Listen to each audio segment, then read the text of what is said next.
할렐루야. 네. 성경 말씀 우리 같이 보시겠습니다. 출애굽기 13장 17절에서 22절 말씀입니다. 출애굽기 13장 17절에서 22절 말씀입니다. 앞에 화면도 나오니까요. 우리 한 목소리로 같이 읽겠습니다.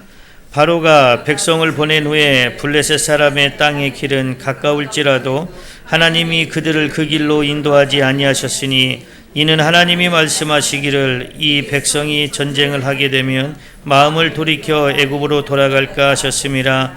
그러므로 하나님이 홍해의 광야길로 돌려 백성을 인도하심에 이스라엘 자손이 애굽 땅에서 대열을 지어 나올 때에 모세가 요셉의 유고를 가졌으니 이는 요셉이 이스라엘 자손으로는 단단히 맹세하게 하여 이르기를 하나님이 반드시 너희를 찾아오시리니 너희는 내 유고를 여기서 가지고 나가라 하였음이더라. 그들이 숫곳을 떠나서 광야 끝 에담의 장막을 치니 여호와께서 그들 앞에서 가시며 낮에는 구름 기둥으로 그들의 길을 인도하시고 밤에는 불 기둥을 그들에게 비추사 낮이나 밤이나 진행하게 하시니 낮에는 구름 기둥 밤에는 불 기둥이 백성 앞에서 떠나지 아니하니라. 아멘. 네, 우리 서로 옆 사람과 한번 인사하시겠습니다. 잘 오셨습니다. 네, 잘 오셨습니다. 네, 오늘 원래 첫 시간은 주강사이신 이정규 목사님이 하셔야 되는데 노예가 있으셔서 제가 대신 이 자리를 맡게 됐습니다. 오늘 선포되어지는 말씀이 하나님의 은혜의 말씀, 그리고 여러분들에게 들려질 때는 능력의 말씀으로 들려지기를 소망합니다. 오늘 하나님께서 저와 여러분에게 주시는 말씀은 출애굽기 13장 17절에서 22절 말씀으로 하나님은 우리의 안식처시라 하십니다. 하나님은 우리의 안식처시라 하십니다. 이러한 제목으로 하나님의 말씀을 선포하겠습니다. 이 말씀이 선포될 때 말씀을 듣는 여러분들에게 성령님이 임하셔서 하나님이 참된 안식처이심이 믿어지고 참된 안식처이신 하나님 안에서 평안함을 누리는 신앙인들로 변화되는 역사가 일어나기를 소망합니다. 사랑하는 성도 여러분, 오늘 성령의 감동으로 기록된 본문 말씀을 통하여 하나님은 우리의 안식처시라 하시면서 세 가지로 은혜의 말씀을 주십니다. 그러면 우리의 안식처이신 하나님은 어떤 분인지 본문 말씀의 방향을 구체적으로 따라가면서 성령님의 감동하심으로 하나님의 음성을 듣겠습니다. 첫째로 우리의 안식처이신 하나님이 찾아오신다 하십니다. 우리 본문 19절을 한번 다 같이 읽겠습니다. 모세가 요셉의 유고를 가졌으니 이는 요셉이 이스라엘 자손으로 단단히 맹세하게 하여 이르기를 하나님이 반드시 너희를 찾아오시리니 너희는 내 유고를 여기서 가지고 나가라 하였음이더라. 아멘. 요셉이 형들에 의해서 애굽의 노예로 팔려갈 때 나이가 17살이었습니다. 그리고 애굽의 총리 대신이 되었을 때가 30세입니다.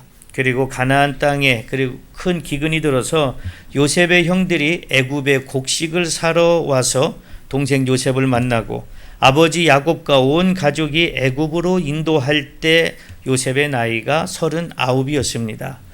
애굽의 노예로 팔려간 요셉의 삶이 순탄하지는 않았습니다. 아들을 잃어버린 아버지의 삶도 그 마음이 어찌 편하게 살았겠습니까? 아마 자식을 잃어버린 죄인이라고 하늘을 봐도 눈물이 나고 땅을 봐도 눈물이 나고 죄책감에 살았을 것입니다. 그런데 죽은 줄만 알았던 아들 요셉이 살아 있었고 그것도 애굽의 총리 대신이 되었으니 야곱의 놀라움과 기쁨은 이루 말할 수가 없었을 것입니다. 이제 야곱은 기근으로 살기 힘들어진 가나안 땅을 떠나서 아들 요셉이 총리 대신으로 있는 풍요로운 애굽으로 이주를 해야 합니다. 그런데 야곱의 마음이 그렇게 편치가 않습니다. 분명 하나님께서 그 조상 아브라함에게 약속하신 땅은 애굽 땅이 아니라 가나안 땅이었기 때문입니다. 사람이 아무리 먹고 살기 힘들어도 내 고향을 떠나는 것이 그렇게 쉽지는 않습니다. 왠지 가슴 한 구석이 뻥하니 구멍이 뚫린 것 같고 아쉬움이 남기도 합니다. 그러니 야곱의 마음은 또 어떻겠습니까? 분명히 하나님께서 약속하신 땅은 가나안 땅인데 이곳을 놓고 이방의 땅으로 가야 하니까 마음이 심란했을 겁니다. 그런 야곱의 마음을 하나님이 아셔서 야곱이 애굽으로 내려가던 중에 브엘세바에서 하나님께 희생 제사를 드릴 때 하나님이 나타나셔서 야곱을 위로하시고 약속의 말씀을 주셨습니다. 창세기 46장 3절에서 4절에 보면 하나님이 이르시되 나는 하나님이라 네 아버지의 하나님이니 애굽으로 내려가기를 두려워하지 말라. 내가 거기서 너로 큰 민족을 이루게 하리라. 내가 너와 함께 애굽으로 내려가겠고 반드시 너를 인도하여 다시 올라올 것이며 요셉이 그의 손으로 네 눈을 감기리라 하셨더라. 아멘. 지금은 고향을 떠나지만 하나님이 약속한 땅을 떠나지만 반드시 그 약속의 땅으로 다시 돌아오게 하실 거라고 합니다. 그런데 살아서 오는 것이 아니라 죽어서 오게 됩니다. 그래도 야곱은 기뻤을 것입니다. 내가 죽어서라도 묻힐 수 있는 곳이 하나님이 약속하신 가나안 땅이었으니까 얼마나 속으로 기쁘지 않겠습니까? 우리도 인생을 살면서 객지에 나가 살더라도 죽어서 장사 지낼 때는 대부분 고향 땅으로 와서 묻힙니다. 그만큼 고향은 우리에게 소중한 곳이고 생각만 해도 마음의 평안을 주는 안식처와 같은 곳입니다. 야곱은 하나님의 말씀을 듣고 다시 약속의 땅인 가나안 땅으로 돌아올 것을 기대하면서 비록 마음은 슬프고 힘들지만 애굽으로 내려갔습니다. 비록 애굽에서의 삶이 사랑하는 아들과의 풍요로운 삶이었다 해도 야곱의 마음속에는 항상 떠나왔던 가나안 땅을 그리워하고 있었을 것입니다. 좋은 것을 먹어도 편안한 잠을 자도 그저 두고 온 땅이 눈에 밟히고 언제 갈 수 있을까 하는 그리움이 사무치지 않았겠습니까? 그렇게 야곱은 애굽 땅에서 죽었습니다. 하나님의 말씀대로 아들 요셉에 의해 가나안 땅 막벨라 밭 굴에 장사되었습니다. 하나님은 말씀하신 것, 하나님은 약속하신 것, 야곱에게 약속하신 것을 그대로 이루어 주셨습니다. 야곱은 이렇게 죽어서 하나님의 말씀대로 아들 요셉에 의해 눈이 감겨지고 장사되어지고 가나안 땅으로 오게 되었습니다. 그러면 요셉은 어땠을까요? 지금 애굽의 총리 대신으로 국가의 2인자로 살고 있으니 그 삶이 얼마나 좋았겠습니까? 말 한마디만 하면 안 되는 일이 없었을 겁니다. 내가 뭘 가지고 싶으면 못 가질 게 없었을 것입니다. 그러니까 아마 내가 여기가 좋으니까 여기서 평생 살고 싶다 이런 생각도 아마 들지 않겠습니까? 세상 누구도 부럽지 않은 삶을 살고 있습니다. 먹을 것 때문에 걱정 안 해도 되고 풍요로운 삶을 살고 있습니다. 하지만 애굽 땅은 하나님이 약속하신 땅이 아니었습니다. 하나님이 함께 하시며 복을 주시겠다고 하신 땅이 아닙니다. 요셉은 자기 아버지 야곱에게 약속하신 하나님의 약속을 굳게 믿었습니다. 그래서 다시 약속의 땅인 가나안 땅으로 돌아가기를 소망했습니다. 비록 내가 형들에 의해서 애굽 땅의 노예로 팔려와서 많은 고생을 하고 내 힘으로 총리 대신이 된 것 같지만 요셉은 하나님이 함께 하셨음을 잊지 않았습니다. 자기 아버지 야곱에게 약속하셨던 그 하나님의 말씀을 잊지 않았습니다. 이제 나도 하나님이 약속하셨던 땅, 우리 조상 아브라함에게 주신 땅으로 돌아가야 한다는 소망을 가지고 살았습니다. 오늘을 살아가는 여러분들은 어떻습니까? 하나님을 믿고 예수 그리스도를 구세주로 믿는다고 하면서 정작 이 땅에서의 삶이 전부인 것처럼 살고 있지는 않습니까? 여러분이 정말 마음을 두고 마음의 안식을 누리는 곳이 과연 이 땅에 있을까요? 우리는 온 곳이 있습니다. 우리는 이제 하나님으로부터 왔습니다. 그러면 다시 우리는 어디로 돌아가야 합니까? 하나님의 품으로, 저 하늘나라로 돌아가야 합니다. 그것이 우리의 영원한 안식처입니다. 그런데 이 땅에 살면서 예수님을 믿는다고 하고 하나님을 믿는다고 하고 입으로는 저 천국을 소망한다고 하면서 이 세상과 천국 중에서 둘 중에 하나를 선택하라고 하면 어디를 선택하시겠습니까? 우리 속담에 개똥밭에 굴러도 어디가 좋다고요? 이승이 좋다고 합니다.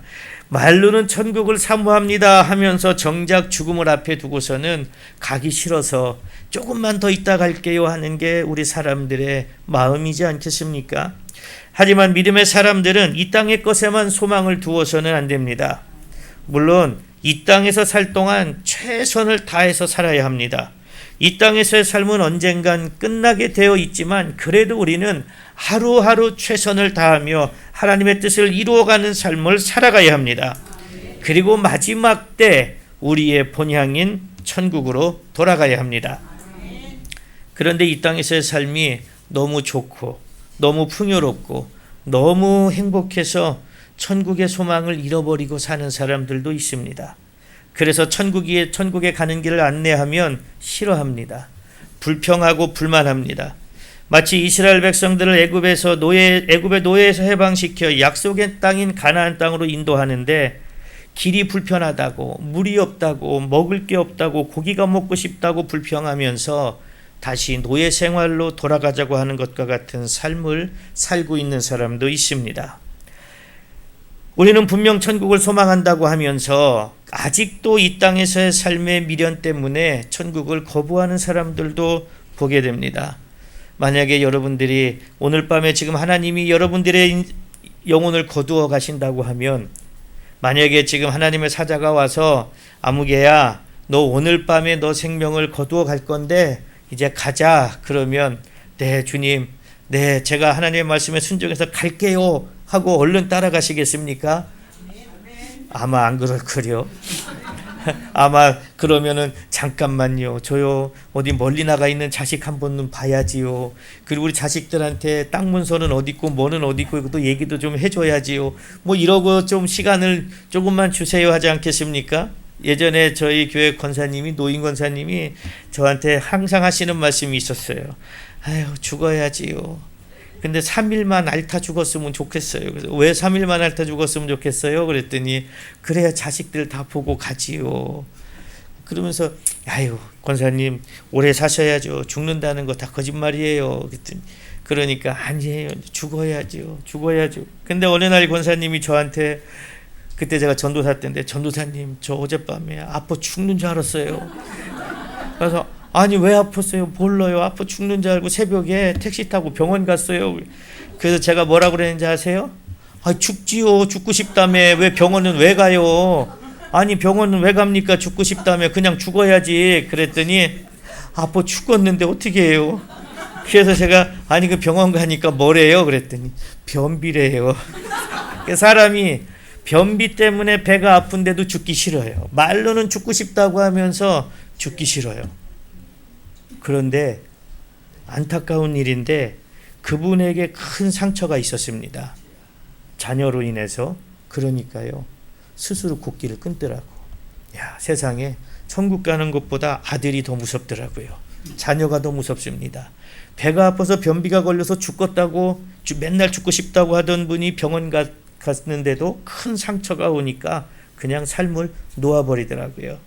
여러분, 만약에 주님께서 오셔서 이제 가자 그러면 정말 가실 수 있을까요? 어떤 분은 몸이 아파요. 몸이 힘들어요. 병 때문에 힘들어서 죽고 싶을 때가 있어요. 저도 굉장히 몸이 안 좋을 때 밤이 왜 이렇게 긴지 몰라요. 차라리 이 밤이 그냥 안 왔으면 좋겠어요. 새벽에 안 왔으면 좋겠어요. 그냥 죽었으면 좋겠어요. 그런데 그럼에도 불구하고 지금 이 순간 너의 생명을 걷어간다 그러면 미련이 남는 게 우리의 모습이지 않겠습니까? 아마 지금 여러분들 천국 가자 그러면 가야지요. 네, 그 믿음이 변치 않기를 소망합니다. 여러분들이 세상 것에 미련을 갖는 사람들이 되지 않기를 소망합니다. 저 천국으로 가자 할 때 네, 감사합니다. 저를 구원해 주셔서 천국으로 가자고 하시니 감사합니다 하고 갈 수 있는 여러분들이 되시기를 소망합니다. 저는 이 땅에서 오래 살다가 가려고요. 하나님, 될 수 있으면 오래 살다가 안 아프게 자다가 가게 해주세요. 그렇게 기도합니다. 야곱처럼, 요셉처럼 하나님을 믿고 하나님의 약속을 신뢰해서 하나님이 함께 하시는 저 약속의 땅, 함께 하신다는 약속의 땅인 저 천국을 소망할 수 있는 여러분들이 되시기를 소망합니다. 아마 오늘 이 집회에 오신 분들 여러 가지 개인적인 사정들이 있을 것입니다. 여러 상황들이 있을 거고 소망하는 것들이 있을 것입니다. 그러나 여러분들의 개인 상황, 개인 사정, 소망하는 것들 또한 치료받아야 될 병마들이 있는데 그 왜 치료받고 왜 소망하는 것이 이루어졌으면 좋겠습니까? 이 세상에서 얼마나 산다고요? 이 세상 것을 위해서입니까? 아닙니다. 여러분들이 치료받고 소망하는 것이 이루어지고 문제가 해결되면 그때부터는 내 삶이 아니라 하나님의 삶을 살아야 됩니다. 그런데 내 것만 해결되고 내 병만 치료되면 하나님을 잊어버리는 사람이 너무나 많습니다. 요셉은 비록 노예로 팔려왔습니다. 얼마나 형들을 생각하면 이가 갈렸겠습니까? 그러나 하나님의 섭리를 생각했습니다. 하나님의 은혜로 애굽의 총리 대신이 되었고 뒤돌아보니 형들이 나를 17살의 애굽의 노예로 팔아버린 것은 지금 이 가족을 구원하라고 팔아버리신 하나님의 섭리였구나 하는 것을 깨닫게 되었습니다. 그러니까 요셉은 불평하지 않았습니다. 불만하지 않았습니다. 하나님이 함께 하심을 믿었습니다. 여러분들이 그런 신앙인들이 되시기를 소망합니다. 창세기 50장 24절에서 25절에 요셉이 그의 형제들에게 이르되 나는 죽을 것이나 하나님이 당신들을 돌보시고 당신들을 이 땅에서 인도하여 내사 아브라함과 이삭과 야곱에게 맹세하신 땅에 이르게 하시리라 하고 요셉이 또 이스라엘 자손에게 맹세시켜 이르기를 하나님이 반드시 당신들을 돌보시리니 당신들은 여기서 내 해골을 메고 올라가겠다라 하였더라. 아멘. 이렇게 요셉은 하나님께서 반드시 이스라엘 백성들을 애굽에서 인도해 내셔서 가나안 땅으로 인도하실 것을 믿었습니다. 그래서 마지막 유언으로 나는 죽지만 가나안 땅으로 돌아갈 때 내 유골이라도 가지고 가서 그곳에 장사 지내달라고 합니다. 오늘 아까 50장 24절 25절 말씀은 해골이라고 하는데 해골하면 머리만 생각하지만 유골이 맞습니다. 그의 뼈를 추려서 가지고 갑니다. 그렇게 부탁을 합니다. 창세기 50장 25절에서 하나님이 돌보신다고 하셨고 오늘 본문 말씀에서는 찾아오신다고 하셨습니다. 그런데 이게 원어적으로는 우리가 번역상은 다르지만 같은 단어를 사용하고 있습니다. 그래서 돌보다라는 뜻도 있고 방문하다, 시찰하다라는 뜻도 있습니다. 그래서 하나님이 돌보신다, 하나님이 찾아오신다라고 하는 것은 같은 말입니다. 이스라엘 백성들이 노예로 살다가 힘들고 고통스러워 하나님께 부르짖자 하나님이 긍휼히 여기시고 찾아오시고 해방시켜 주셨습니다. 지금도 하나님은 우리를 찾아오십니다.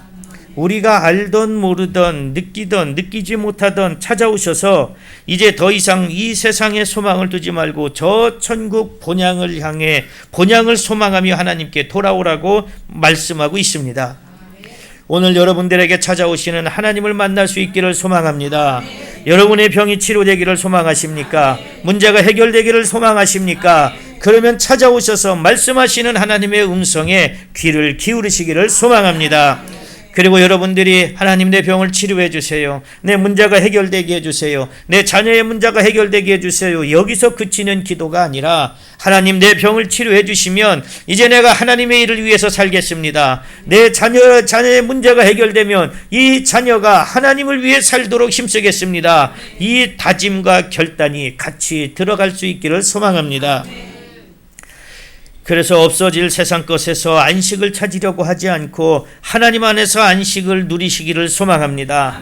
내 병이 고쳐지면 편안할 것 같습니다. 지금 내가 겪고 있는 문제만 해결되면 다시는 걱정이 없을 것 같습니다. 그러나 병이 치료되면 또 다른 병이 기다릴 수도 있고 이 문제가 해결되면 또 다른 문제가 기다릴 수도 있습니다. 그럴 때마다 우리는 하나님 앞에 엎드려 기도하지만 하나님이 속히 들어주지 않으실 때도 있습니다. 그럴 때는 왜 내 기도가 들어지지 않는지 응답되지 않는지 돌아봐야 합니다.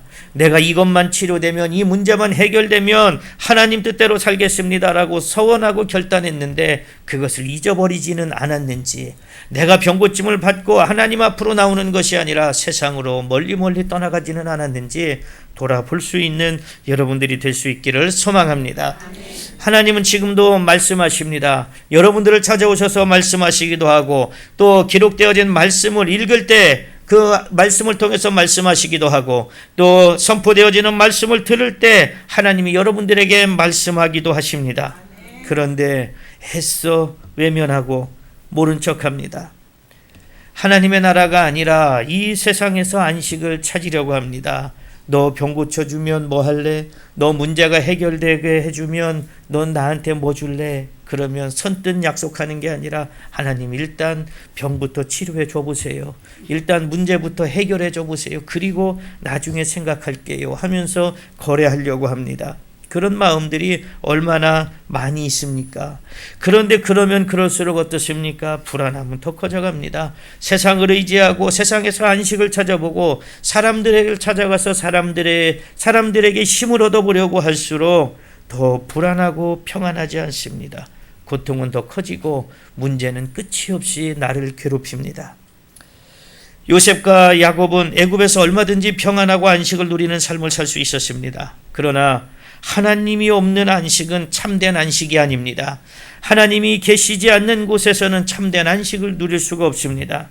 잠깐은 안식을 누리는 것 같지만 결국 고난과 고통의 삶을 살아갈 뿐입니다. 요셉이 죽고 새로운 왕조가 세워졌을 때 이스라엘 백성들의 평안함과 풍요로움은 사라졌습니다. 한순간 노예로 전락해버렸습니다. 삶이 고통의 연속이었습니다. 그렇게 세상에서는 영원한 평안도 풍요로움도 안식도 없습니다. 오직 하나님 안에서 참된 평안과 안식을 누릴 수 있습니다. 요셉이 총리 대신으로 있을 때는 이스라엘 백성들이 얼마나 좋은 대접을 받고 얼마나 편안하게 살았습니까? 그 시대가 영원할 것 같습니다. 요셉의 이름이 애굽 땅 대대로 불려져서 이스라엘 백성들이 평안하게 살 것 같았습니다. 그러나 왕조가 바뀌었습니다. 요셉 때 왕조는 애굽의 정통 애굽 사람이 왕이 아니라 이민족이 왕이었고 이제 그 왕조가 바뀌면서 요셉이 전부 부정되어 버립니다. 그러니까 이스라엘 백성들이 몇십 년은 평안하게 살았을지 모르지만 그 후에 노예의 삶으로 전락해버리는 비참함을 겪게 되었습니다. 야곱과 요셉은 하나님이 없는 안식은 참된 안식이 아니라는 것을 잘 알고 있었기 때문에 비록 이방의 땅에서 죽지만 유골이라도 가나안 땅에서 장사되어지고 싶었던 것입니다. 이것이 하나님을 믿고 하나님의 약속을 신뢰하는 믿음의 사람들의 모습입니다. 이것은 단순히 어느 땅에 묻히느냐가 아니라 본향인 하나님의 나라인 천국에서 하나님의 품에 안겨 참된 안식을 누리고 싶은 간절한 소망입니다. 사랑하는 성도 여러분, 여러분들은 무엇에서 참된 안식을 찾고 계십니까? 돈인가요? 아니면 물질인가요? 아니면 거미줄처럼 연결되어 있는 화려한 인맥인가요? 그러면 정말로 그것들을 통해서 안식을 누리고 계십니까? 여러분들이 지금도 찾아오셔서 어서 돌아오라고 하시는 하나님의 음성을 들을 수 있기를 소망합니다. 찾아오시는 하나님을 맞아들이고 순종하는 성도들이 되시기를 소망합니다.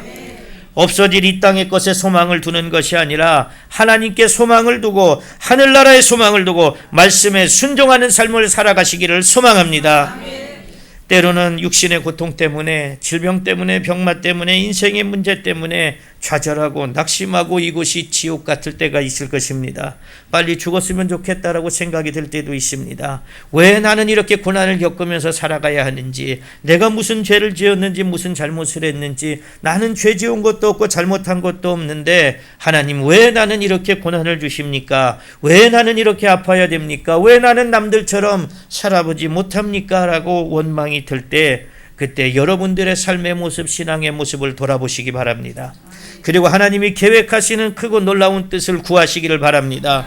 요셉도 원망했을 수 있습니다. 비록 성경에는 원망했다는 말은 나오지 않지만 속으로는 얼마나 많은 원망이 일어났었겠습니까? 그러나 요셉처럼 하나님의 뜻을 사모하고 하나님만 의지하시기를 바랍니다. 그러면 먼 훗날 뒤돌아봤을 때 내가 아팠던 것, 나에게 문제가 있었던 것, 어려움이 있었던 것이 하나님의 은혜였다라는 것을 깨닫게 될 것입니다.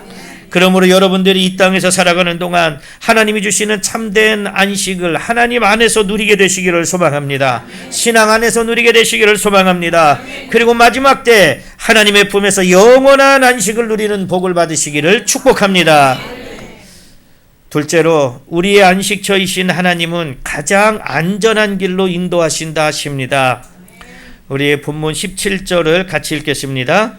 바로가 백성을 본문 17절 같이 읽겠습니다. 시작.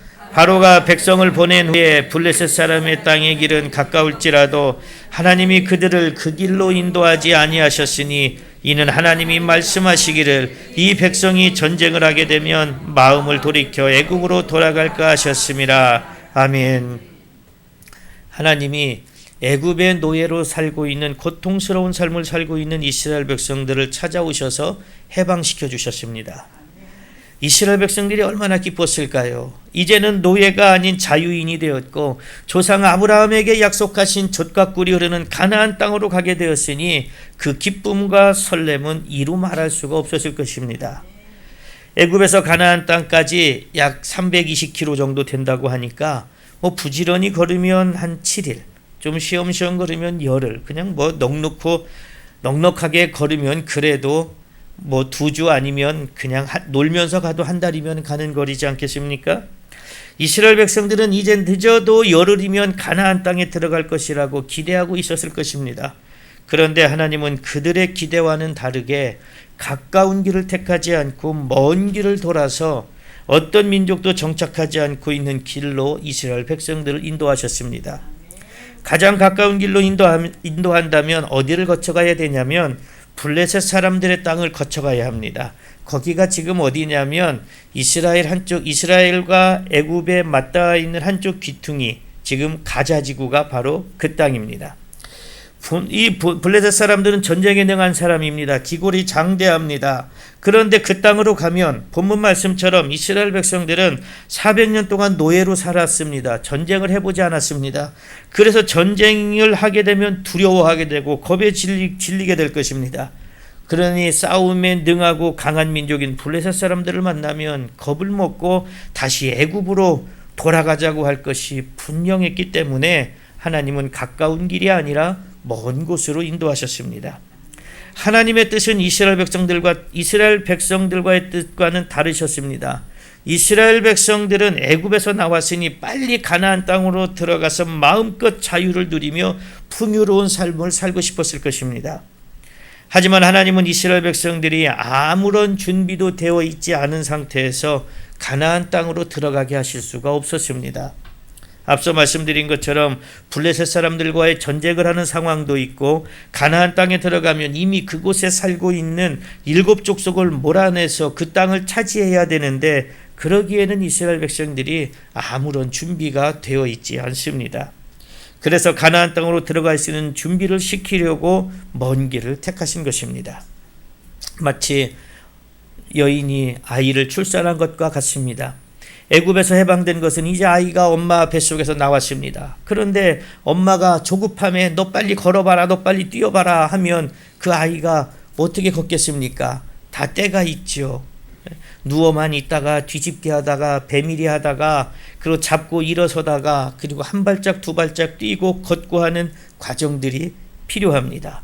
그리고 비로소 이제 10살, 20살 넘어가면서 이제 자기 밥벌이를 하는 그때가 오게 됩니다. 이스라엘 백성들은 지금 갓난아이와 같은 상황입니다. 그런데 마음만은 가나안 땅에 들어가고 싶습니다. 그러나 하나님은 그것이 그들을 위한 것이 아니었기 때문에 그렇게 인도하지 않으시고 먼 길을 돌아서 가시는 것입니다.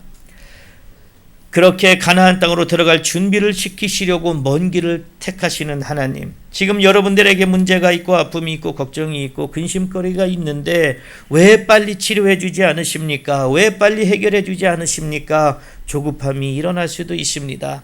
지금은 알 수 없습니다. 지금은 나에게 빨리 치료되는 것이, 빨리 해결받는 것이 좋은 것 같지만 그것이 아닐 수가 있습니다. 언제 알 수 있을까요? 먼 훗날 내 인생을 뒤돌아봤을 때 하나님이 그때 나를 치료해 주지 않으신 것이 나에게 은혜였구나. 하나님이 그때 나의 문제를 해결해 주지 않으신 것이 오히려 나에게는 복이었구나 라고 느껴질 때가 있을 것입니다. 우리의 인생이 뒤돌아보면 얼마나 빠르게 지나갔습니까? 저도 이제 쉬운 하나예요. 겉모습은 더들어 보이기도 한다고 하는 사람도 있고 젊어 보인다고 하는 사람도 있는데 뒤돌아보면 인생이 참 빠릅니다. 저는 비교적 결혼을 좀 일찍 했기 때문에 저희 큰아들이 이제 25 됐습니다. 그런데 뒤돌아보면 이 애가 언제 이렇게 컸지? 언제 이렇게 컸지? 이제 그 아이가 어릴 때는 아빠 이거 해주세요, 저거 해주세요. 그럼 제가 이제 막 다 해줬어요. 그리고 어떨 때는 이렇게 얘기합니다. 네가 한번 스스로 해봐. 해보다가 안 되면 아빠한테 도움을 요청해. 그때 해줄게. 근데 어느 순간부터 바뀌었어요. 야, 이거 어떻게 하는 거냐? 핸드폰 가지고 이거 어떻게 해야 되냐? 그러면 아들이 알려줘요. 그다가 또 물어보면 그때 한번 해보세요. 안 되면 물어보세요. 이제 입장이 바뀌어버렸습니다. 그래서 제가 느낀 게 있어요. 이제 내가 자녀들에게 의지해야 되는 시대구나. 이제 내가 자녀들의 도움을 받아야 되는 시대구나. 근데 한편으로는 좀 서글퍼요. 저는 아직도 저희 아들하고 길거리를 가면 어떤 착각에 빠지냐면 사람들이 우리를 부자지간으로 안 볼 거야. 형 동생으로 볼 거야라는 간혹가다 그런 착각에 빠져요. 농담이 아니라 진짜로 그런 착각에 빠집니다. 왜냐하면 내가 이렇게 큰 아들이 있다는 게 잘 믿겨지지가 않더라고요. 어떨 때는. 근데 뒤돌아보면 자녀들을 키우는 그 과정 속에서 얼마나 힘들고 어려운 과정이 있었겠습니까? 정말 학원도 잘 못 보내고 어려운 과정이 있었습니다. 그런데 뒤돌아보니까 그래도 하나님의 은혜였구나라는 것을 깨닫게 됩니다. 그때는 정말 어려웠잖아요. 여러분들도 자녀들을 키울 때는 어려웠잖아요. 그런데 지금 다 장성한 자녀들을 뒤돌아서 보면 그래도 저렇게 속색이던 것들이 이렇게 컸네. 이렇게 엄마 생각하고 아빠 생각하네 할 때 얼마나 흐뭇합니까? 제가 여러분들보다는 인생을 한참 덜 살았지만 그래도 인생을 뒤돌아보면 하나님의 은혜가 그런 것 같습니다. 내 생각대로 내 조급함대로 원하지만 하나님은 가장 좋은 것을 예비해 주신다. 나는 이 길을 가고 싶지만 하나님은 그 길이 나에게 좋은 길이 아니니까 돌아가는 길이라고 할지라도 좋은 길을 주시는 분이 하나님이다 라는 것을 느끼게 됩니다. 이걸 느낄 때는 늙어간다는 징조입니다. 젊을 때는 못 느껴요. 늙어가니까 느끼고 늙어가니까 서글퍼지더라고요. 그래도 우리는 갈 곳이 있습니다. 어디입니까? 저 천국으로 가야 합니다. 저와 여러분들이 천국에서 만날 수 있기를 소망합니다. 이스라엘 백성들의 광야길이 시작이 됩니다. 이제 조금 돌아가도 금방 갈 수 있을 거라는 기대감도 있었을 겁니다. 그런데 어떻게 합니까? 계속해서 불순종합니다. 하나님의 말씀을 거역합니다. 하나님 앞에 반역을 합니다. 출애굽했던 1세대들은 믿음의 사람 여호수아와 갈렙을 제외하고 전부 광야에서 죽고 하나님께 순종하는 법을 배우고 하나님만 의지하는 법을 배운 2세대들이 가나안 땅으로 들어갈 수 있었습니다. 우리의 인생도 이스라엘 백성들과 같습니다. 문제가 생기면 다급하게 하나님을 찾습니다. 하나님 이거 빨리 해결해 주세요. 지금 당하고 있는 고난과 어려움만 해결해 주시면 어떤 일이 있어도 하나님께 순종하겠습니다. 나 하나님 떠나지 않겠습니다. 하지만 막상 일이 해결되고 평안해지면 언제 그랬냐는 듯이 불순종합니다. 순종하는 것 같다가도 내 생각, 내 뜻에 맞지 않으면 불평하고 불만하고 내 고집대로 하려고 합니다. 하나님께 나를 맞추는 것이 아니라 하나님이 나를 맞춰주라고 합니다. 하나님 나 이렇게 할 테니까 나한테 맞추세요. 하나님은 아니다 네가 나한테 맞춰라 그러면 아닙니다 하나님 나한테 맞춰보세요 하는 게 우리들의 모습은 아니겠습니까? 이스라엘 백성들이 가나안 땅에 들어가 그들이 섬기던 우상을 섬기면서도 하나님도 섬기며 영적 음란죄를 짓고 살았습니다. 바알에게 제사 지내고 바알에게 가서 음란하고 또 안식일 되면 하나님 앞에 나옵니다. 그러면서도 나 하나님 섬긴다고 합니다. 하나님께서 호세아 선지자를 부르셔서 음란한 여자를 맞이해서 음란한 자녀를 낳으라고 하십니다. 그 이유는 하나님을 떠나 우상을 숭배하는 음란의 죄를 짓고 있으면서도 그것을 깨닫지 못하는 이스라엘 백성들을 보는 하나님의 마음이 어떠한지를 호세아가 느끼고 백성들에게 하나님의 마음을 선포하라는 것입니다. 하지만 백성들이 호세아를 통해 말씀하시는 하나님의 말씀을 듣지 않습니다. 하나님이 아닌 우상을 섬기는 음란의 죄를 지어서 심판이 코앞에 와 있음을 선포해도 도무지 듣지 않고 자기들이 무슨 잘못을 했는지조차도 깨닫지 못합니다. 이 모습이 오늘 여러분들의 모습은 아닌지 돌아보시기를 소망합니다. 나는 잘 살고 있는데 나는 잘못한 것이 없는데 하나님 왜 나를 힘들게 합니까? 라고 원망하고 불평하는 모습이 여러분들의 모습은 아니겠습니까? 자녀들을 키울 때 기쁠 때도 있지만 기쁠 때보다는 화가 나고 열받고 자식이 왼수 같을 때가 더 많죠. 그럴 때 뭐라고 이야기합니까? 너도 장가가서 너도 시집가서 꼭 너 같은 거 낳아봐라. 그러면 부모 마음을 알겠지. 저도 지금 그 심정을 이해를 해요. 그래서 가끔 집사람한테 아이고 저것들 결혼해가지고 저 같은 거 낳아봐야 아빠 심정을 알지, 이렇게 얘기합니다.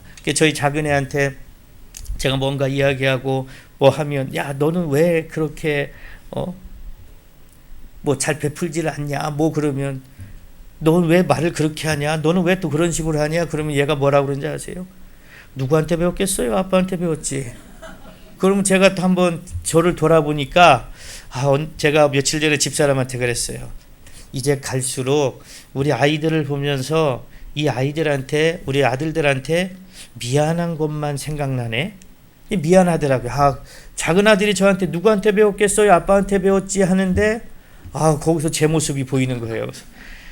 그러면서 할 말이 없더라고요. 여러분들의 자식이 누구 닮았겠습니까? 여러분들 잘 닮아가지고 속 새기는 거죠. 자식이 신앙생활을 왜 안 합니까? 누구 잘못이에요? 그렇죠. 내 잘못이죠. 목사님 잘못이 아니에요. 교회 잘못이 아닙니다. 내 잘못입니다. 그런데 우리는 내 잘못이라고 인정 안 합니다. 저거 누구 새끼냐고. 내 새끼인데. 그럴 때가 더 많습니다.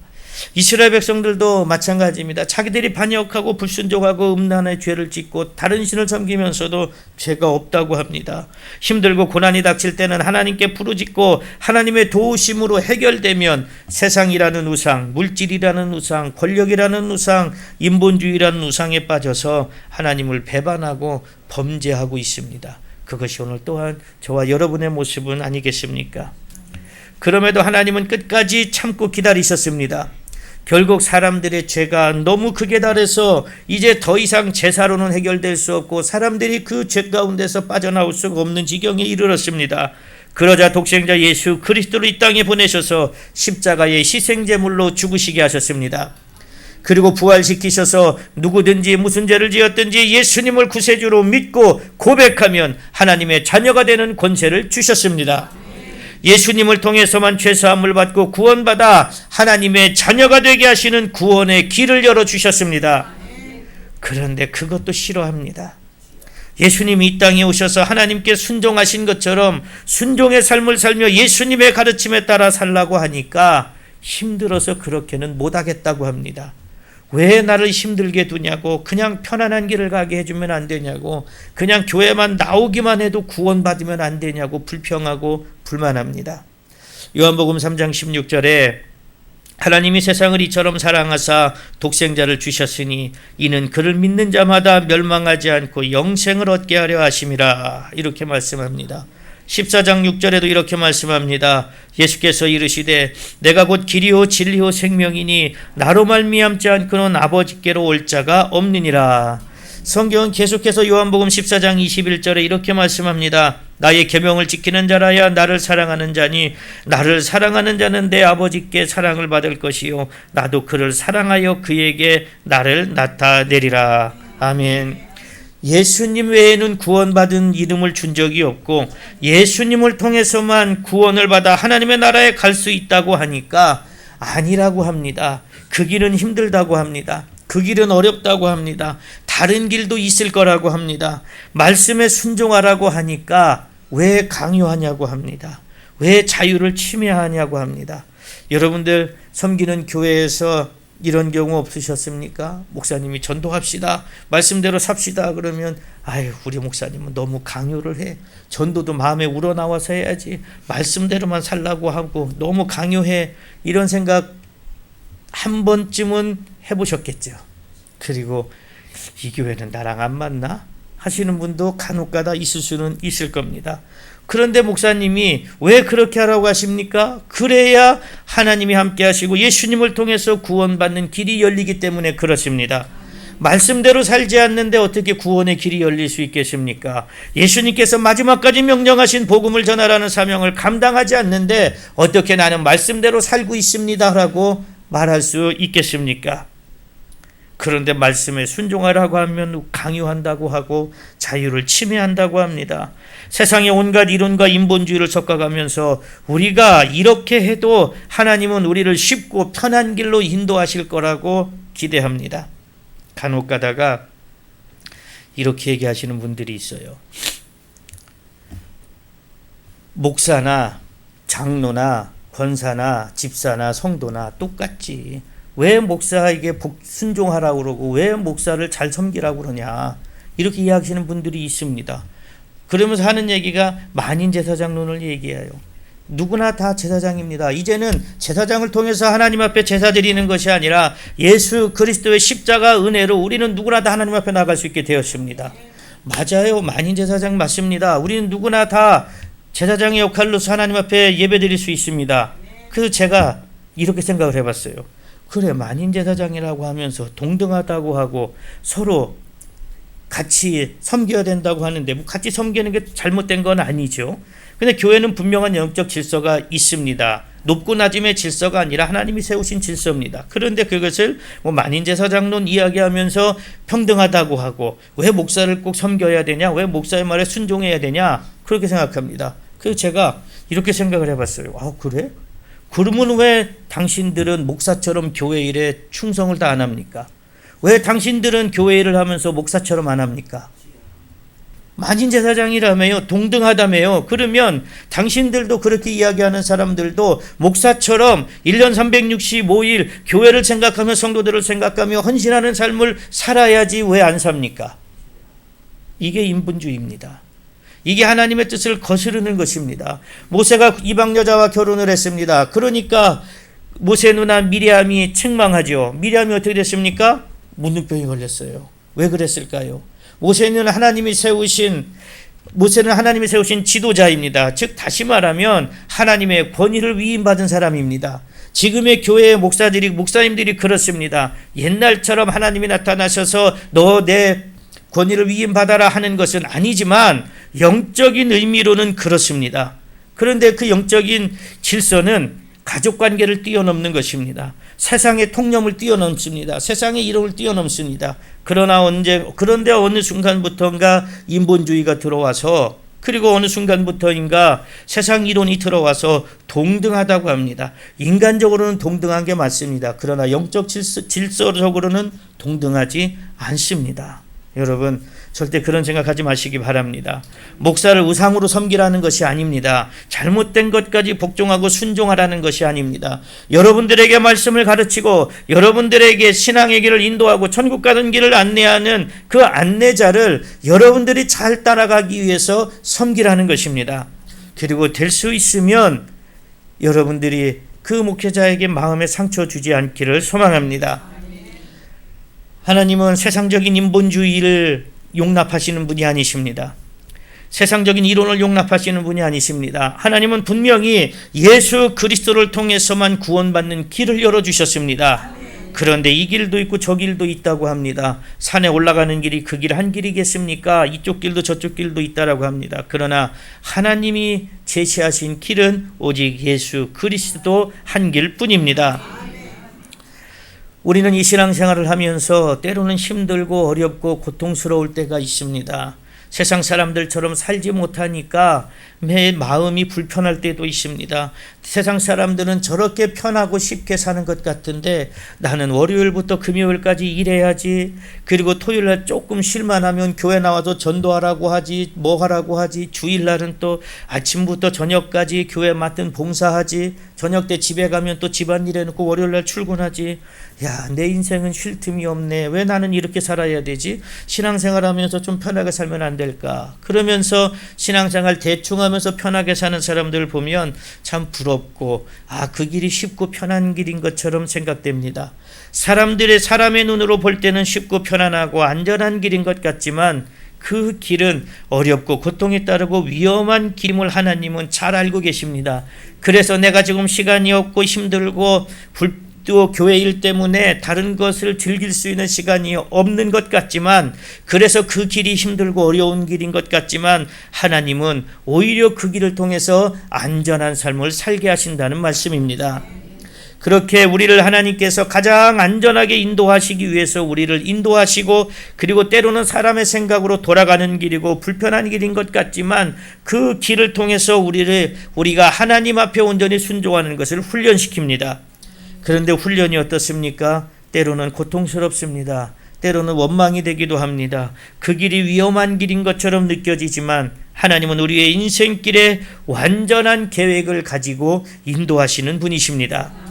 우리는 세상 것에서 안식을 찾고 싶고 세상에서 안식을 누리고 싶어 하지만 결국 그 길은 안식의 길이 아니라 고난의 길이고 죽음의 길입니다.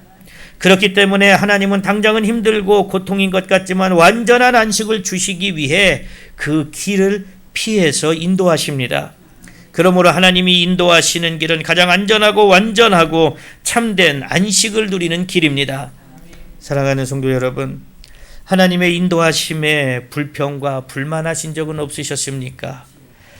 지금도 쉽고 편안한 신앙생활만 원하면서 신앙의 의무와 주님께 대한 헌신과 충성은 외면하고 있지는 않습니까? 여러분들이 참된 안식을 원하신다면 하나님의 인도하심에 순종하시기를 바랍니다. 쉽고 편안한 신앙생활이 아니라 지금 당장은 힘든 것 같아도 훈련의 길이라 믿고 감당하시기를 바랍니다.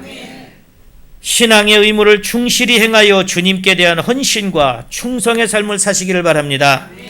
하나님의 인도하심에는 실수가 없습니다. 실패도 없습니다. 하나님의 인도하심은 완전하며 완벽합니다. 여러분들이 하나님의 인도하심에 순종하며 하나님이 주시는 완전한 안식을 누리는 성도들이 되시기를 축복합니다. 셋째로 우리의 안식처이신 하나님이 함께 하신다 하십니다. 우리 출애굽기 13장 21절 22절 우리 한번 같이 읽겠습니다. 여호와께서 그들 앞에서 가시며 낮에는 구름 기둥으로 그들의 길을 인도하시고 밤에는 불기둥을 그들에게 비추사 낮이나 밤이나 진행하게 하시니 낮에는 구름 기둥 밤에는 불기둥이 백성 앞에서 떠나지 아니하니라. 아멘. 애굽에서 이스라엘 백성들을 해방시키시고 가깝고 쉬운 길이 아니라 광야길로 백성을 인도하신 하나님은 항상 함께 하시고 지켜주셨습니다. 그리고 보호해 주셨습니다. 하나님이 낮에는 구름 기둥으로 밤에는 불기둥으로 인도하셨다고 하십니다. 광야는 낮에는 굉장히 뜨겁습니다. 우리나라처럼 뭐 습도가 높지 않습니다. 우리 어떻게 보면 올 여름에 굉장히 더웠잖아요. 굉장히 습도 때문에 더웠습니다. 그래서 비교적 어떻게 보면 중동지방보다 더 힘들다고 느껴질 수 있는데 이 중동지방 광야는 낮에는 굉장히 햇볕이 뜨겁습니다. 아주 따가울 정도로 뜨겁습니다. 그리고 건조합니다. 그런데 광야다 보니까 나무나 풀도 잘 보기가 어렵습니다. 나무도 크게 자라지 못합니다. 그늘이 될 만한 곳도 참 찾기가 힘든 곳입니다. 그러니 광야길을 걷는다는 것이 보통 힘든 것이 아닙니다. 여러분 성경에서 로뎀나무라는 말을 많이 들어보셨죠? 그래서 어느 교회는 뭐 카페 이름이 로뎀나무 카페 뭐 이제 그곳에 안식이 있고 평안이 있고 큰 그늘이 있는 것처럼. 그런데 실제로 광야에 있는 로뎀나무는 그렇게 크지 않습니다. 그래 잎이 무성하지도 않습니다. 작으면서 앙상해서 그늘을 찾기가 쉽지 않습니다. 그런데 광야에서도 그런 그늘 하나만 있어도 어느 정도 햇볕을 가려주니까 평안함을 누릴 수 있는 곳이 광야입니다. 이렇게 광야의 낮은 뜨겁습니다. 그러니까 사람이 길을 걸어가기가 어렵습니다. 힘듭니다. 제가 이스라엘에 한동안 있었을 때가 있습니다. 여름에 멋 모르고 나시티 입고 반나절도 안 돌아다녔다가 엄청 고생을 했어요. 한국 생각하고 돌아다녔는데 홀랑 다 탔습니다. 막 뻘겋게 부어오르면서 이게 그냥 나가는 게 아니구나. 그래서 그때 중동 지방 사람들 보면 히잡 쓰고 다 가리잖아요. 우리가 볼 때는 더워 죽겠는데 왜 저러고 살아 하는데 오히려 그게 그늘이 돼서 시원합니다. 습도가 없으니까. 다 삶의 지혜죠. 그래서 낮에 어디 길을 간다는 게 굉장히 어렵습니다. 낮에 길을 갈 때 좀 이제 성지순례 가보신 분들은 알겠지만 성지순례 여름에 가면 항상 지금은 모르겠습니다. 그때 대한항공 갈 때는 대한항공에서 뭘 주냐면 이렇게 물통 페트병 물을 담을 수 있는 가방을 이렇게 길쭉한 걸 주었어요. 한 20년 전에.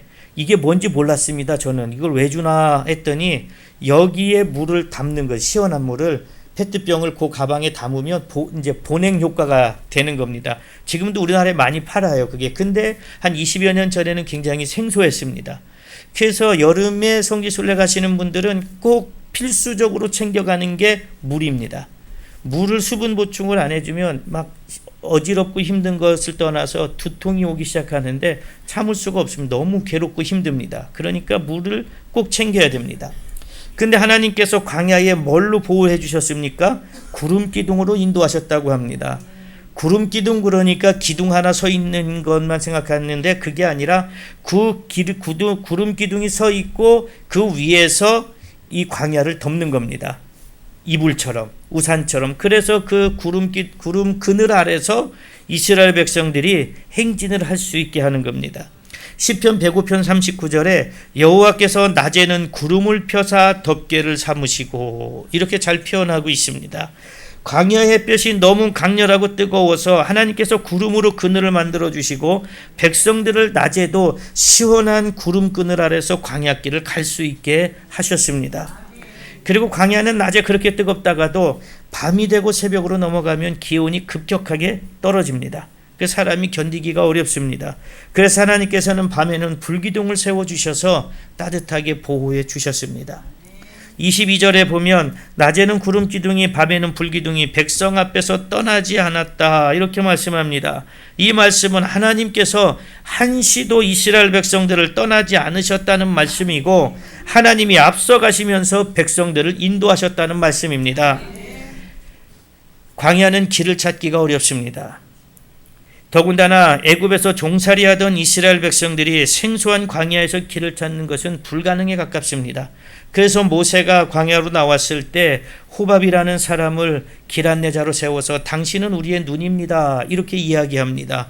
그 광야를 잘 알기 때문에 그렇습니다. 그래서 하나님께서 앞서가시면서 백성들이 하나님만 보고 따라오기만 하면 되게끔 안전하게 지켜주셨습니다. 네가 먼저 가봐라, 네가 가면 내가 뒤에서 봐줄게, 이러는 하나님이 아니라 내가 앞서 가니까 내가 앞에 가면서 위험한 요소들을 다 거두어낼 테니까 너희들은 나만 보고 따라와라, 이렇게 말씀하시는 분이 하나님이십니다. 내가 앞서 가려고 하면 안 됩니다. 하나님이 앞서 가시고 우리는 하나님의 뒤를 따라가는 것입니다. 주님이 앞서 가시고 주님의 뒤를 따라가는 것입니다. 하나님의 말씀보다 내 생각이 더 앞서면 안 됩니다. 하나님의 말씀보다 세상적인 것들이 더 앞서면 안 됩니다. 하나님의 말씀에 따라서 우리는 순종하는 것밖에 없습니다. 하나님은 광야 40년 동안 그것을 이스라엘 백성들에게 훈련시키신 것입니다. 그러나 뒤에 서 계신 분이 아니라 앞에서 인도하시는 하나님이십니다. 한동안은 낮이나 밤이나 진행하게 하셨다고 합니다. 그러다가 나중에는 구름 기둥이 서면 서고 가면 가게 됩니다. 구름 기둥과 불 기둥은 이스라엘의 낮과 밤 동안 계속되는 행진을 돕기 위한 목적으로 하나님이 주신 것입니다. 그리고 하나님의 인도하심과 보호하심은 백성들이 쉬지 않고 하나님의 뜻에 따라 살아가야 함을 보여주시는 것입니다. 광야길을 가다가 나만 뒤처지면 그 광야에서 죽을 수도 있습니다. 그래서 하나님만 보고 부지런히 쉬지 않고 하나님을 따라가야 합니다. 구름 기둥을 따라가야 합니다. 그래서 무리에서 이탈되지 않아야 합니다. 그래야 온전히 하나님이 주시는 약속하신 가나안 땅으로 들어갈 수가 있습니다. 그런데 구름 기둥이 멈추면 백성들도 멈추고 어떨 때는 한 달도 멈춰 있고 어떨 때는 1년도 멈춰 있습니다. 그럴 때 왜 구름 기둥이 멈추어 있는지, 왜 여기서 구름 기둥이 멈춰야 되는지 하나님께서 말씀하지 않으십니다. 그냥 가다가 구름 기둥이 서면 서는 겁니다. 다시 구름 기둥이 일어나서 가면 가는 겁니다. 그저 하나님을 따라가는 길에는 순종만 있을 뿐입니다. 하나님 왜 가야 되는데요? 왜 지금 가야 되는데요? 왜 안 가는데요가 아니라 그저 순종하는 것만 있을 뿐입니다. 어떻게 생각하면 참 쉽죠. 그저 구름 기둥이 가면 나도 가면 되니까 쉽네. 구름 기둥이 멈추면 나도 멈추면 되니까 쉽네. 이렇게 생각할 수 있습니다. 그런데 사람의 마음이 그렇게 순수하지 않습니다. 구름 기둥이 오래 서 있으면 왜 오래 서 있지? 이제 갈 때 되지 않았나? 이렇게 생각하는 게 사람입니다. 그런데 또 구름 기둥이 오늘 섰다가 내일 가면 이제 짐 풀었는데 또 싸야 돼? 하는 게 사람의 마음입니다. 그렇게 아무 설명 없이 그저 구름 기둥만 보고 가다가 서다를 반복하는 게 그렇게 쉬운 것이 아닙니다. 빨리 이 광야를 벗어나서 가나안 땅에 들어가고 싶은데 구름 기둥이 한참이나 움직이지 않으면 왜 안 움직이지? 그러면서 궁금증이 생기기도 하고 때로는 불평이 생기기도 합니다. 빨리 이 광야를 건너가서 가나안 땅에 들어가야 되는데 왜 저 구름 기둥 안 움직여? 아마 누군가는 모세에게 가서 물어볼 거예요. 왜 안 간대요? 그럼 모세도 답이 없죠. 구름 기둥이 하나님이 쓰셨는데 그걸 어떻게 합니까? 이것이 하나님만 바라보고 하나님만 따라가야 하는 훈련입니다. 하나님은 그 훈련에 잘 따라오는 백성들은 지키시고 보호하시고 안식을 누리게 하십니다. 하지만 그 훈련이 싫다고 나는 빨리 가나안 땅으로 가고 싶다고 불순종해서 하나님으로부터 떠나면 광야에서 죽을 수밖에 없습니다. 제가 우리 교회에서 성도들한테 하는 얘기가 있습니다. 저는 여러분들 한 명 한 명을 다 못 맞춥니다. 그러니까 여러분들이 저를 맞추세요. 그게 빠릅니다. 그런데 성도들은 목사님이 나만 봐줬으면 좋겠다는 생각을 합니다. 목사님이 내 얘기만 귀담아 들었으면 좋겠다는 생각을 합니다. 내가 한마디 하면 목사님이 얼른 쫓아와서 들어줬으면 좋겠다고 생각을 합니다. 그러다 보니까 교회 일도 목사님 이건 이렇게 하면 되지 않을까요? 라는 말들을 하기도 합니다. 그런데 나 하나만 그런 얘기하는 게 아니잖아요. 10명이면 10명이 다 그런 생각하고 그런 얘기하면 목사님은 못합니다. 그래서 제가 결단을 내리고 이야기했어요. 저는 여러분들 못 맞춥니다. 맞출 수가 없습니다. 여러분들이 저를 맞추세요. 그게 답입니다. 하나님이 이스라엘 백성들 한 명 한 명 다 요구를 못 들어줍니다. 그러니까 야 구름 기둥이 가면 따라오고 서면 멈춰. 묻지도 따지지도 마. 대신에 내가 널 안전하게 지켜줄게. 목사님이 교회에서 뭐 하신다고 그러면 왜 해야 되는데요? 글쎄요 제 생각엔 안 그런 것 같은데요. 그러는 것이 아니라 순종하는 겁니다. 목사님에게 맞추는 겁니다. 잘 되면 내가 목사님을 잘 섬겨서 잘 된 거고요. 안 되면 목사님이 응답을 잘못 받은 거겠죠. 그냥 그렇게 생각하세요. 아마 여러분들도 섬기는 교회 목사님이 때로는 내 마음에 안 들 때도 있고 내 생각하고 좀 다를 때도 있을 겁니다. 왜 저렇게 하시지 생각할 때도 있을 것입니다. 그럴 때 불평하고 불만하지 말고 그저 목사님만 보고 목사님이 가는 곳으로 따라가시기를 바랍니다. 저희 교회는 장로님이 한 분 계세요. 여자 장로님입니다. 근데 나이는 저보다 좀 많이도 아니구나. 그냥 몇 살 어려요. 어린데 어느 날 어떤 이야기 이제 행사를 하는데 너무 부담을 가져가지고 못 하겠다고 그래서 제가 한번 막 뭐라고 했습니다. 그랬더니 그럼 제가 어떻게 해야 되는데요? 알려주세요. 그러더라고요. 그래서 제가 그랬어요. 장로는 목사가 가는 곳에 가면 되고 목사가 있는 곳에 있으면 돼. 더 이상도 할 것도 없어. 그러니까 당신은 내가 가면 가고 내가 하라고 하면 하고 내가 있으면 내 옆에 있어. 사람들이 볼 때는 야, 저 목사 이상하네. 그럴 수 있습니다. 그러나 교회의 질서는 그렇습니다. 장로라고 해서 목사를 좌지우지하려고 해서는 안 됩니다. 장로님은 목사님을 돕는 사람입니다. 교회를 관리하고 교회를 섬기고 성도들을 잘 관리하는 게 장로의 직분입니다. 권사 안수집사도 마찬가지입니다. 그러면 성도들은 장로님은 누구 옆에 있어야 됩니까? 목사님 옆에 있어야 됩니다. 목사님이 가면 가고 서면 됩니다. 더 이상 할 거 없습니다. 뭐 좀 합시다 그러면 네 해야지요 하고 최상의 것으로 하면 되는 겁니다. 그런데 자기 생각을 섞어서 이렇게 해볼까 저렇게 해볼까 하면 목사님의 생각하고는 어긋납니다. 그건 하나님이 원하시는 것이 아닙니다. 목사님이 무슨 일을 할 때 얼마나 많은 고민을 하고 기도하겠습니까? 모세가 구스 여자랑 결혼할 때 누나 미리암은 야단을 쳤습니다. 성경에는 나오지 않지만 저는 그렇게 생각합니다. 모세는 분명히 하나님 앞에 기도했을 것이다. 그리고 하나님의 승낙을 받았을 것이다. 그러니까 이방 여자와 결혼을 했겠죠. 그런데 그걸 가지고 백성들에게 내가 하나님 앞에 기도했는데 하나님이 저 이방 여자와 결혼을 하라고 하대요. 그래서 내가 결혼했어요. 구구절절히 설명 안 합니다. 그냥 순종하면 됩니다. 하나님이 구름 기둥을 일으키실 때 야 내가 이렇게 하면 이제 앞으로 어디로 갈 거야 그러니까 따라와 하지 않고 그냥 구름 기둥만 보고 따라와 이렇게 명령하셨습니다. 하나님의 뜻에 이렇게 순종하려면 쉬운 것 같지만 쉽지 않습니다. 하물며 눈앞에 보이는 나보다 못해 보이는 목사님, 나보다 못 배운 것 같은 목사님, 나보다 생활이 떨어진 것 같은 목사님에게 순종하는 것도 쉽지 않습니다. 때로는 내 자존심을 내려놔야 할 때도 있습니다. 고집도 생각도 다 내려놔야 할 때도 있습니다. 그러면서 하나님의 말씀에 순종하는 것이 정말 어렵게 느껴지고 목사님께 순종하는 것이 어렵게 느껴질 때도 있습니다. 그리고 어떤 이들은 이렇게 얘기합니다. 지금 내가 힘들고 어려워서 일어날 힘조차도 없습니다. 어떻게 하나님만 바라보고 하나님만 따르라고 하시는지 나는 이해할 수가 없습니다.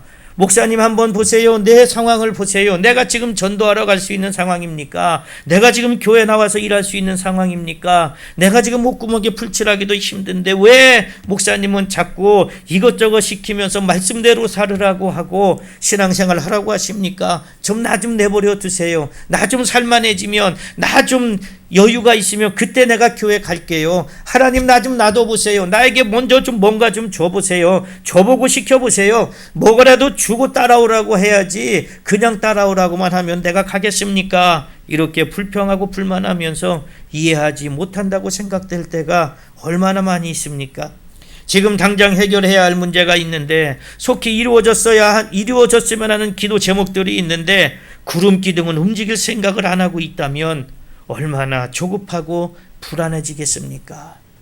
그런데도 무조건 하나님만 바라보고 하나님만 따르고 하나님의 뜻에 순종하라고 하면 어떻게 그럴 수 있느냐고 반문하고 따지지 않겠습니까? 그래서 하나님은 하나님과 동등되신 독생자 예수 그리스도를 이 땅에 보내시고 예수님이 하나님의 뜻에 순종하신 삶을 통해 우리에게 순종하는 법을 가르쳐 주셨습니다.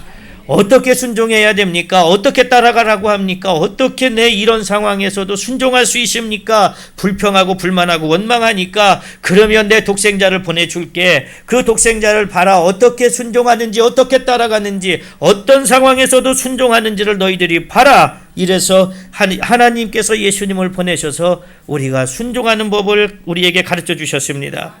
빌립보서 2장 6절에서 8절에 그는 근본 하나님의 본체시나 하나님과 동등됨을 취할 것으로 여기지 아니하시고 오히려 자기를 비워 종의 형체를 가지사 사람들과 같이 되셨고 사람의 모양으로 나타나사 자기를 낮추시고 죽기까지 복종하셨으니 곧 십자가에 죽으심이라. 아멘.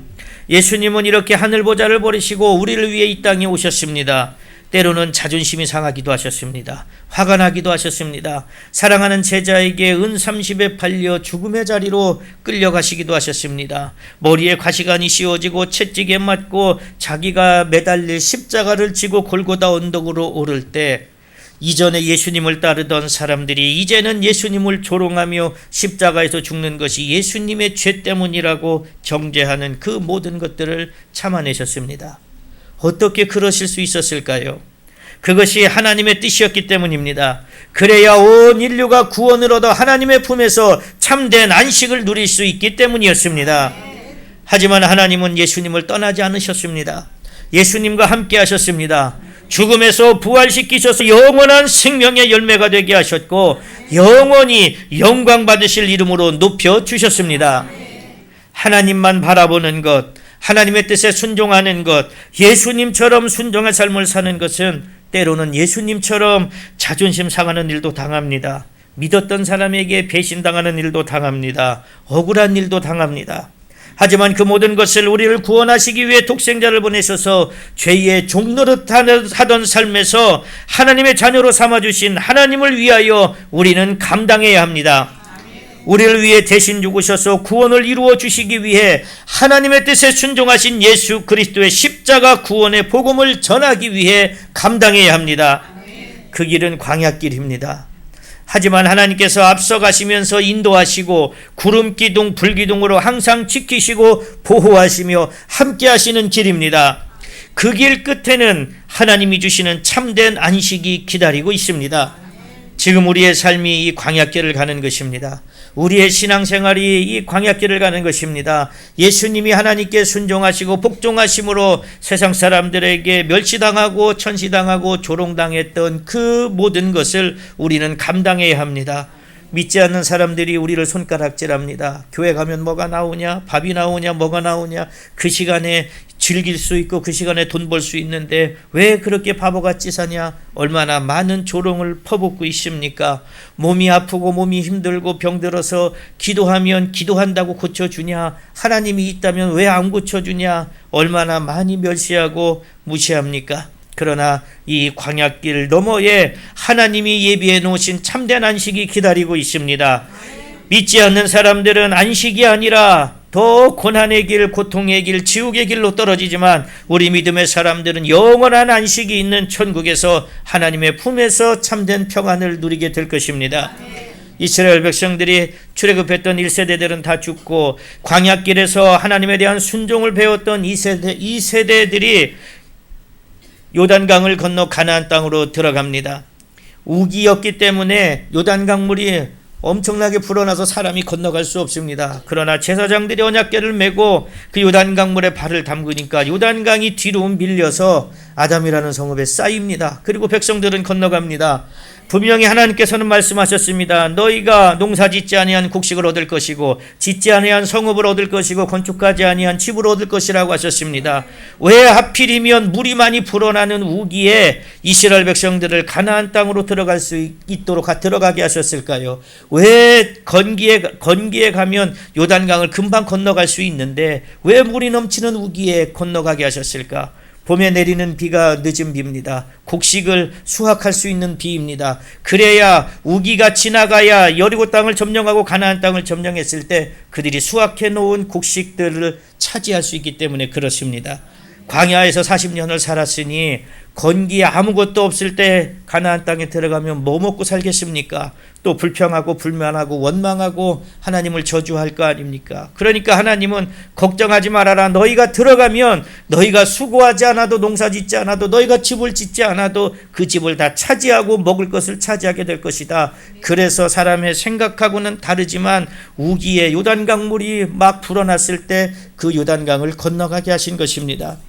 우리의 인생길이 때로는 요단강과 같은 두려움을 마주할 때도 있습니다. 하나님 왜 나를 이런 길로 인도하셨습니까? 이 요단강에 빠져 죽으라는 겁니까? 이제까지 광야길은 어찌어찌 해서 왔는데 내가 이 요단강과 같은 이 죽음의 강은 건너갈 수가 없습니다. 그러나 하나님께서는 예비해 두신 바가 있습니다. 요단강 건너편을 봐라. 네가 저곳에 가면 믿음으로 요단강을 건너가면 그곳에 있는 모든 것을 너에게 줄 것이다. 이렇게 말씀합니다. 하나님 우리의 인생길이 힘듭니다. 왜 나는 고통 가운데 살아가야 합니까? 왜 나는 젊은데도 병마 가운데 살아가야 합니까? 왜 나는 죽음의 두려움 앞에서 매일매일 씨름해야 합니까? 라고 할 때 하나님은 여러분들에게 이렇게 말씀하실 것입니다. 지금 이 세상의 것만 보지 마라. 저 요단강 너머에 내가 너를 위해서 예비해 놓은 영원한 천국이 있다. 그 천국에 너의 집이 있고 내가 너와 함께 할 것이다. 그러니 이 땅의 삶 때문에, 이 땅의 미련 때문에, 이 땅의 욕심 때문에 요단강 건너는 것을 두려워하지 마라. 이렇게 말씀할 것입니다. 그리고 하나님은 이렇게 이야기하십니다. 내가 이제까지 함께했던 것처럼 이제 너와도 영원히 함께할 것이니 너는 두려워하지 말라. 이렇게 말씀하실 것입니다. 사랑하는 성도 여러분, 하나님만 바라보시기가 힘드시지요. 하나님만 따라가는 건 또 얼마나 힘이 드십니까? 예수님처럼 순종하며 하나님의 뜻을 이루는 삶을 살기는 또 얼마나 힘이 드십니까? 그래도 힘을 내시기 바랍니다. 지금 당장의 상황만 보지 말고 인생의 끝에서 하나님이 주실 구원과 영원한 안식을 바라보시기를 바랍니다. 아무리 다짐을 하고 마음을 먹어도 잘 안 된다고요. 오히려 불평과 불만과 의심만 더 커진다고요. 그럴 때 성령님의 도우심이 필요할 때입니다. 그래서 기도해야 합니다. 그러므로 성령의 도우심을 간구하며 기도하시기를 바랍니다. 성령의 충만함을 받으시기를 바랍니다. 그러면 육의 눈으로 보이지는 않지만 영의 눈이 열려 이전에도 지금도 나와 함께하고 계시는 하나님을 보게 됩니다. 함께 하시며 도우시는 하나님이 믿어지게 됩니다. 광야 같은 인생길 끝에 하나님이 예비하신 구원과 천국에서의 영원한 안식이 보여지고 믿어지게 됩니다. 그러므로 하나님만 따르고 순종하는 삶을 살기 위해 힘을 내시고 포기하지 마시기 바랍니다. 그래서 하나님이 예비하신 구원의 복과 영원한 안식의 복을 누리시기를 축복합니다. 사랑하는 성도 여러분, 오늘 성령의 감동으로 기록된 본문 말씀을 통하여 하나님은 우리의 안식처시라 하시면서 세 가지로 은혜의 말씀을 주셨습니다. 그 은혜의 말씀이 무엇이었습니까? 첫째로 우리의 안식처이신 하나님이 찾아오신다 하셨습니다. 둘째로 우리의 안식처이신 하나님은 가장 안전한 길로 인도하신다 하셨습니다. 셋째로 우리의 안식처이신 하나님이 함께 하신다 하셨습니다.